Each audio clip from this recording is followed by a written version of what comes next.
ISSD. ഇനി പഠിക്കാം, ജയിക്കാം, നയിക്കാം. വളരെ തെറ്റായ ഒരു പ്രചരണമാണ് ഇത് സംബന്ധിച്ച് നടന്നുകൊണ്ടിരിക്കുന്നത്. അതൊരു മാധ്യമ ധാർമ്മികതയ്ക്ക് നിരക്കുന്നതുമല്ല. എന്തുകൊണ്ടെന്നാൽ ഉയർന്നു വന്ന പ്രധാനപ്പെട്ട വിഷയങ്ങൾ ദേശാഭിമാനിയുടെ വാരാന്ത പതിപ്പ് ഒരു ദിവസം വൈകി എന്നുള്ളതാണ്. അതിനെ സംബന്ധിച്ച് കേരളത്തിലെ മാധ്യമങ്ങളുടെ നേതൃത്വത്തിൽ നടക്കുന്ന പ്രചാരവേല ഇതുവരെ കണ്ടിട്ടില്ലാത്ത ഒന്നാണ്. ആദ്യം അച്ചടിച്ച പത്രം വിതരണം ചെയ്തില്ല എന്ന് പ്രചരിപ്പിച്ചു. ഓരോ ദിവസവും ഓരോ മണിക്കൂറിലും മാറി മാറി വന്ന വാർത്തകളെക്കുറിച്ചാണ് ഞാൻ സൂചിപ്പിക്കുന്നത്. എത്ര തെറ്റായ കാര്യങ്ങളാണ് പ്രചരിപ്പിച്ചത്. അച്ചടിച്ച പത്രം വിതരണം ചെയ്തില്ല എന്ന പ്രചാരവേല ശക്തിപ്പെടുത്തി. ഒരു ഘട്ടം കഴിഞ്ഞപ്പോൾ അത് പതിയെ ഒഴിഞ്ഞു. പിറ്റേ ദിവസം പുറത്തിറങ്ങിയ പ്രധാനപ്പെട്ട 2 പത്രങ്ങളിൽ ഈ ആരോപണത്തിൽ നിന്ന് പുറകോട്ട് പോവുകയും പത്രം അച്ചടിച്ചിട്ടില്ല എന്നത് ശരിയല്ല എന്ന് സൂചിപ്പിക്കും. പത്രം അച്ചടിച്ചിട്ടില്ല, അച്ചടിച്ചത് വിതരണം ചെയ്യാത്തതല്ല എന്ന് സൂചിപ്പിക്കുകയും ചെയ്യും.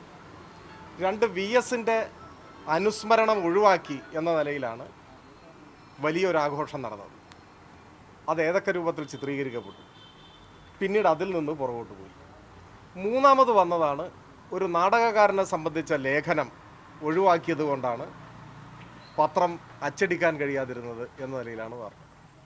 ഇതെല്ലാം തെറ്റാണ്. ഞാൻ ആവർത്തിച്ച് പറയുന്നു. നിങ്ങൾക്ക് ഇനി എന്തെങ്കിലും ക്ലാരിറ്റി ഉണ്ടെങ്കിൽ ഇപ്പോൾ ചോദിക്കാം. ഒന്ന്, പത്രം അച്ചടിച്ച് വിതരണം ചെയ്തില്ല എന്ന് പറയുന്നത് തെറ്റ്. ഞങ്ങൾ അച്ചടിച്ചിട്ടില്ല. 2, VSൻ്റെ അനുസ്മരണം ഒഴിവാക്കി എന്ന ആരോപണം തെറ്റ്. അങ്ങനെയൊന്നും ആരും ചിന്തിച്ചിട്ടേയില്ല. 3, ഈ പറയപ്പെട്ട ലേഖനം ഒഴിവാക്കുന്നതിന് വേണ്ടിയാണ് ഈ പ്രശ്നമൊക്കെ ഉണ്ടായത്. അതും പൂർണ്ണമായി തെറ്റ്. പത്രം ഒരു ദിവസം അച്ചടിക്കാൻ വൈകി എന്നത് അന്ന് പറഞ്ഞതുപോലെ വിശദീകരിച്ചതുപോലെ സാങ്കേതിക കാരണങ്ങളാലാണ്. അത് വിശദീകരിച്ചിട്ടുണ്ട്. എന്താണ് സാങ്കേതിക കാരണം എന്ന് പോലും ഞാൻ വിശദീകരിച്ചിട്ടുണ്ട്. ഇതാദ്യത്തെ സംഭവമല്ല. ഇതിന് മുൻപും ഇങ്ങനെ ഉണ്ടായിട്ടുണ്ട്. ഞങ്ങൾക്ക് മാത്രമല്ല, നിങ്ങളിൽ ചിലർ പത്രം കൂടി നടത്തുന്നവരാണ്. നിങ്ങൾക്കും ഇങ്ങനെ ഉണ്ടായിട്ടുണ്ട്. അതൊന്നും വാർത്തയോ വിവാദമോ ആകാറില്ല, ആകേണ്ട ആവശ്യവുമില്ല. പിന്നെ വന്നത് ഇങ്ങനെ ഒരു ലേഖനം ഉണ്ടോ എന്നതാണ്.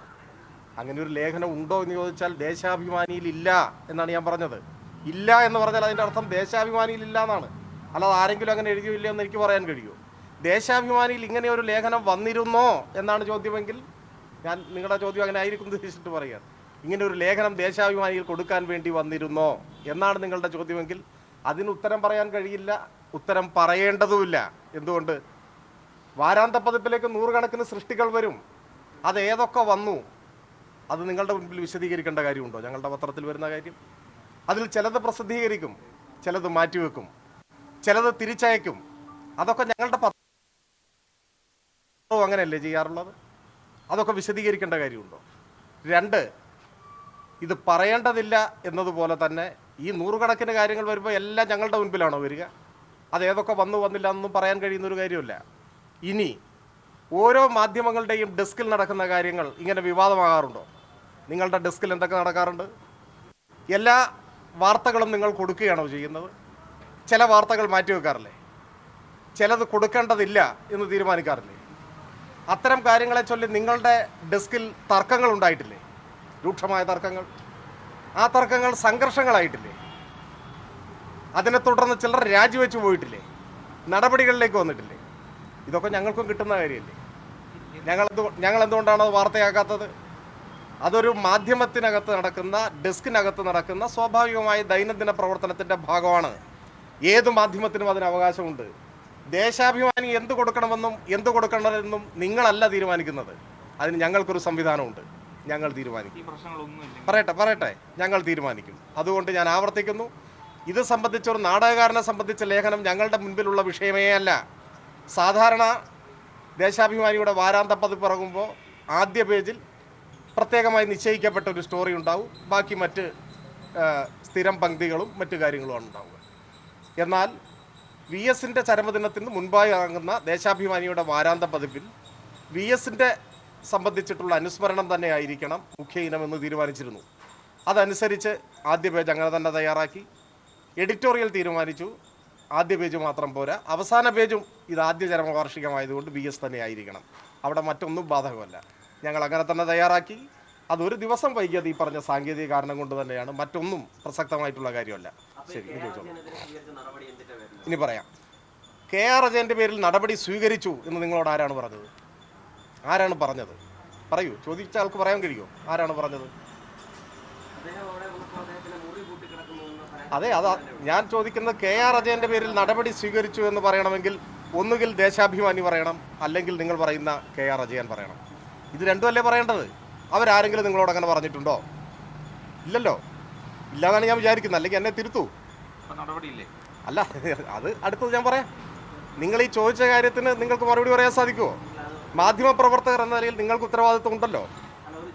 നമ്മളെല്ലാം മാധ്യമപ്രവർത്തകരാണല്ലോ അർത്ഥത്തിൽ. പറയട്ടെ,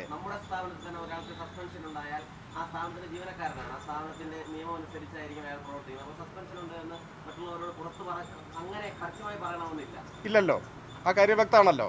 അപ്പോൾ ദേശാഭിമാനിയോ നിങ്ങൾ നടപടിക്ക് വിധേയനായി എന്ന് പറയുന്ന ആളോ ആ കാര്യത്തെ സംബന്ധിച്ച് പറഞ്ഞിട്ടില്ല. അപ്പോൾ നിങ്ങൾ ആരോപിക്കുകയാണ്, നിങ്ങളൊരു വാർത്ത ചെയ്യുകയാണ്.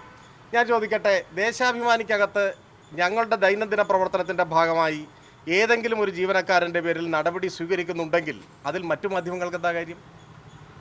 അങ്ങനെ ഒരു നടപടി ഇപ്പോൾ സ്വീകരിച്ചിട്ടില്ല. ഞാൻ ആ ചോദ്യത്തിന് മറുപടി കൂടി അവസാനിപ്പിക്കുന്നു.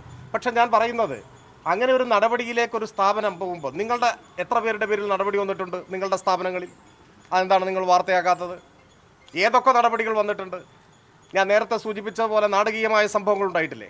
എന്നെ കൊണ്ട് പറയിക്കണോ ഓരോ സംഭവം? ഞങ്ങൾ അറിയാത്തതാണെന്ന് കരുതരുത്. ഇതൊക്കെ നിങ്ങളിൽ നിന്ന് തന്നെ ഞങ്ങൾ അറിയുന്നുണ്ട്. പക്ഷേ ഓരോ സ്ഥാപനത്തിനും അതിൻ്റേതായ പ്രവർത്തന സ്വാതന്ത്ര്യവും അവകാശവും ഉണ്ട് എന്നതുകൊണ്ട് ഞങ്ങളതൊന്നും വാർത്തയാക്കാറില്ല. നിങ്ങൾ നാട് കടത്തിയിട്ടില്ലേ നിങ്ങളിൽ ചിലരെ? ഞാൻ ഓരോന്നായിട്ട് പറയണം. അപ്പോൾ അതിലേക്ക് പോകണ്ട. ഞാൻ പറയുന്നത്, ഞങ്ങളുടെ സ്ഥാപനത്തിൻ്റെ സ്വാഭാവികമായ പ്രവർത്തനത്തിൻ്റെ ഭാഗമായി, അതിൻ്റെ ദൈനംദിന പ്രവർത്തനത്തിൻ്റെ ഭാഗമായി സ്ഥാപനത്തിൻ്റെ അച്ചടക്കം സംബന്ധിച്ച് ഓരോ ജീവനക്കാരൻ്റെയും ഉത്തരവാദിത്വം സംബന്ധിച്ചൊക്കെ നടപടിയെടുക്കേണ്ട സാഹചര്യം ഉണ്ടായാൽ വ്യവസ്ഥാപിതമായി നടപടിയെടുക്കും. അങ്ങനെ സാഹചര്യമില്ലെങ്കിൽ നടപടിയെടുക്കുകയുമില്ല. ഇപ്പോൾ മറ്റു മാധ്യമങ്ങളോട് പങ്കുവെക്കാൻ അത്തരത്തിലൊരു വാർത്തയുമില്ല. ഈ വാരാന്ത പതിപ്പിന്റെ ചുമതലയിൽ നിന്ന് KR അജയനെ മാറ്റിയിട്ടുണ്ടോ? അതാണ് ഞാനിപ്പോൾ ഇവിടെ പറഞ്ഞത്. വിശദീകരിച്ച് കഴിഞ്ഞു. അത് നിങ്ങൾ വൈകി വന്നുകൊണ്ടായിരിക്കും. പിന്നീട് അങ്ങ് പറഞ്ഞു ഈ മറ്റു സ്ഥാപനങ്ങളെ കുറിച്ച്. അങ്ങനെയല്ല, ഇപ്പോൾ സ്വാഭാവികമായും ദേശാഭിമാനിയായാലും ജനയുഗമായാലും വീക്ഷണമായാലും ഒക്കെ ജന്മഭൂമി ആയാലും ഒക്കെ നമ്മുടെ മുഖ്യമന്ത്രി പ്രവർത്തിക്കുന്ന ഉത്തരവാദിത്തപ്പെട്ട മാധ്യമങ്ങൾക്ക് ഉത്തരവാദിത്തം ഇല്ലെന്നല്ല പറയുന്നത്. അപ്പോൾ രാഷ്ട്രീയ പാർട്ടികൾ നടത്തുന്ന പത്രമാണ്. അപ്പോൾ കുറച്ചുകൂടി ആ വിഷയത്തിൽ മാധ്യമങ്ങൾക്കും പൊതുജനങ്ങൾക്കും താല്പര്യം ഉണ്ടാകും. അത് സ്വാഭാവികമാണ്. നിങ്ങളുടെ ഒരു കാഴ്ചപ്പാടായിട്ടത് പറഞ്ഞാൽ എനിക്ക് നിങ്ങളോട് തർക്കിക്കണമെന്നില്ല. പക്ഷേ നിങ്ങൾ തന്നെ അറിയാതെ പറഞ്ഞു, ഞാൻ ഇനി അതിൽ പിടിക്കുന്നില്ല. എല്ലാ മാധ്യമങ്ങൾക്കും ഉത്തരവാദിത്വമുണ്ട്. രാഷ്ട്രീയ പാർട്ടികൾ അവരുടെ മുഖപത്രങ്ങളായി പ്രസിദ്ധീകരിക്കുന്ന മാധ്യമങ്ങൾക്ക് മാത്രമല്ല ഉത്തരവാദിത്വം. എല്ലാവർക്കും ഉത്തരവാദിത്വമുണ്ട്. ആ കാര്യത്തിലെല്ലാം മാധ്യമങ്ങളെ സമീപിക്കുന്നതിൽ തുല്യമായ സമീപനവുമാണ് വേണ്ടത്.